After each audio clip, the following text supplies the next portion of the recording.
IRA choices are making people crazy. Which one do I choose? Which one should I avoid? That's what we're talking about today. I'm Chris McMahon, I'm a financial expert, and we're gonna dig in deep on IRAs. People are realizing that more and more today than ever. People live longer today in retirement than many do in their working lifetime. Think about that for a second. They're gonna be in their working lifetime for 30 years, they may be in retirement for 30 years. And oftentimes in retirement is when we need to access assets we've accumulated, so we need to make sure we're saving. Government programs aren't gonna be enough. We can see that already. Social Security only represents about 30% of most people's retirement savings. We have to supplement with 401ks and IRAs. We're gonna dive in deep today and say, what should I do first? How should I do it? And how do I choose? I mean, let's start at the beginning. What is an IRA? Individual Retirement Account. That's what it stands for, right? It's a non-employer related plan, and you choose your investments. There's a lot of great things about IRAs. They're flexible. You don't need to fund them. You have many investment choices. Those exact same things could come back and bite you because they're flexible and you don't need to fund them. People forget they have them. They forget to fund them. It's important we build discipline around our IRA programs. We choose the right ones and we fund them regularly to really accumulate and hit our financial goals. Roth IRA is really, there's two types. There's a traditional IRA and a Roth IRA. Traditional IRA is the one we've really kind of come to know over the years. Years ago, you could put $2,000 a year away. Today, it's $5,000. If you're a little older, you can have a catch-up where you could put more money into your IRA each year. In 2026, we could put about $7,500 a year away. If we don't have a retirement plan at work, we can deduct that money. If our income is over a certain limit, we can no longer deduct it, but we can do a non-deductible IRA. The money grows tax-free, but remember, when we take money out of a traditional IRA, it comes out and that money is generally taxable. At least the gain on that money is taxable. There's some tax that is due. If we make under a certain amount of money, we can actually deduct that IRA contribution. But for most folks, they can't deduct the contribution. It grows tax-free, and at the end, we pay taxes on the money, either on all of the money or just what it grew to. But it has some value. For many folks in the last 20 years, we've heard a lot more about, particularly the last 7 or 8 years, Roth IRAs, even more so. What is a Roth IRA? It's an account where we can put money aside. We put after-tax money. Always it's after-tax money in a Roth IRA. There are income limits on this, but that money grows tax-free. And very, very importantly, when we take it out at the end, that money comes out tax-free, which is absolutely amazing. So there's the traditional and the Roth. And the question is, which is best for you? Generally, ballpark, we like to say, if you're eligible for Roth, we want you to do that Roth IRA. You'll hear also many times in retirement plans at work now, they're saying there's a Roth option in your retirement plan. What does that mean? Anytime someone says the word Roth, put it in your head. That's an after-tax contribution. Also, a wonderful thing about a Roth is there's tax-free growth, and that money is accessible at the end without tax, which is absolutely wonderful. What to consider? A couple things, right? There's IRA contribution rules and tax benefits you have to worry about.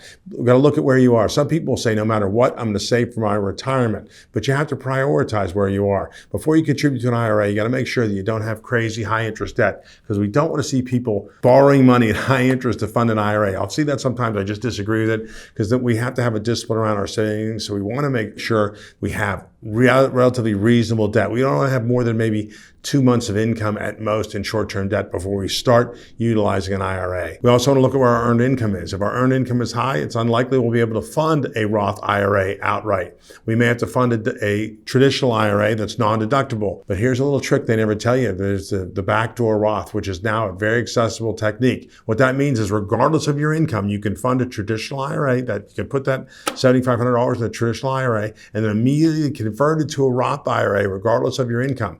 So if someone is over the income limits for a Roth IRA, we strongly recommend funding a traditional IRA and converting it to a Roth. So we love to land, ultimately our goal is to land in a Roth IRA if we can.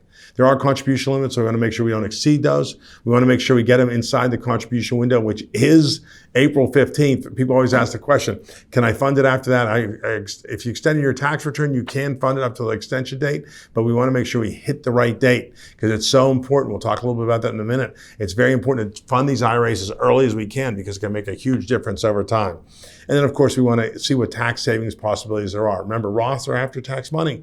If we're really in a tax bind, we have to sit down with a tax professional and say, how much money am I saving on taxes if I fund a deductible IRA? I don't have a 401k at work, or my income is below the limit of a deductible IRA. Maybe I should do a traditional IRA, only in that case, because it might lower my tax bracket and ultimately benefit me more. So those are the questions we have to go through. So there is some strategy around funding Roths. Again, generally, almost always we want the Roth at all costs, but only if we can see a lower reduction of our tax rate would we consider a traditional over it.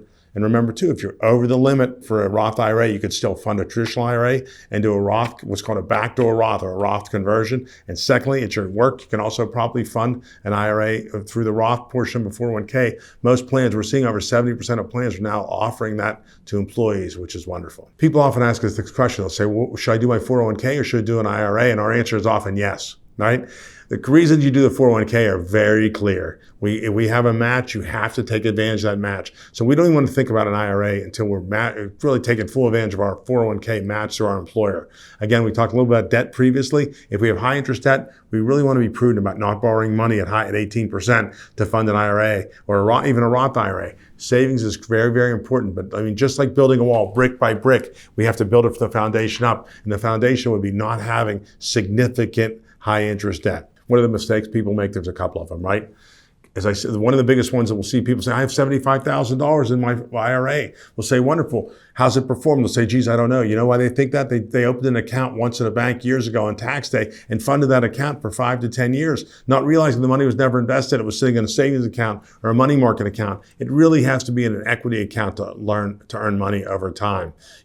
Also, we'll see people that'll choose a Roth or traditional without considering the tax implications. They'll say, well, I didn't realize that I could reduce my tax bracket by having it in the money in the traditional IRA. So we want to do a little analysis before we choose between the Roth. Again, generally want the Roth, but if I'm finding myself pushed into a lower bracket by doing deductible IRA traditionally, I may want to do that.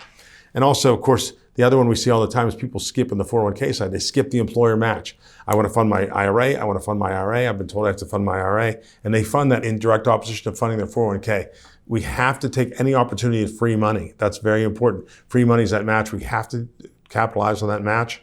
And the last thing we want to do is overcomplicate investment choices. If we have small accounts, we like very much indexes. They move with the broad markets. They work over long periods of time. We don't want to get too complicated.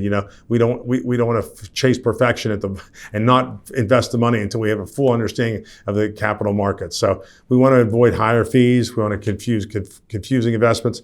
They were talking recently about putting private equity in IRA accounts for individuals and 401ks. We're hopeful that doesn't happen because we think it'll slow down. It's been our experience that'll slow people down from saving for the future. I think keep it simple is a great idea. Use index funds. And now with these lifestyle funds, as we get older, we can simply pick a fund that aligns with our age. And generally that's going to get us to where we need to go, which is wonderful. So we want to avoid those mistakes. When do I fund my IRA? And the question is, after we made the choice and gone through the process, we want to fund that thing as quickly as possible early in the year. It's interesting. You'll see our analysis. If you fund the same IRA and you earn 8% each year over a period of time, you can see ultimately at 40 years, think about this. Well, funding it early in the year, at the end of the year, the difference is staggering with the same rate of return. It costs that same investor $111,000 for funding that IRA at the end of the year, 11 months later. It's staggering. It's just so important. Remember, invest, think through the options, talk to a professional if you have one. Once you make that decision, use index funds, keep it simple, and invest that thing early, and you'll benefit enormously. This is one of the greatest gifts given to us by the government. Our ability to save and accumulate assets is using IRAs, traditional and Roth IRAs, and 401ks as well. I think if you do this, you'll be a much better place ultimately in terms of your financial plan. I'm Chris McMahon. I'm a financial expert. If you like what we're talking about, please click below and subscribe. Thanks.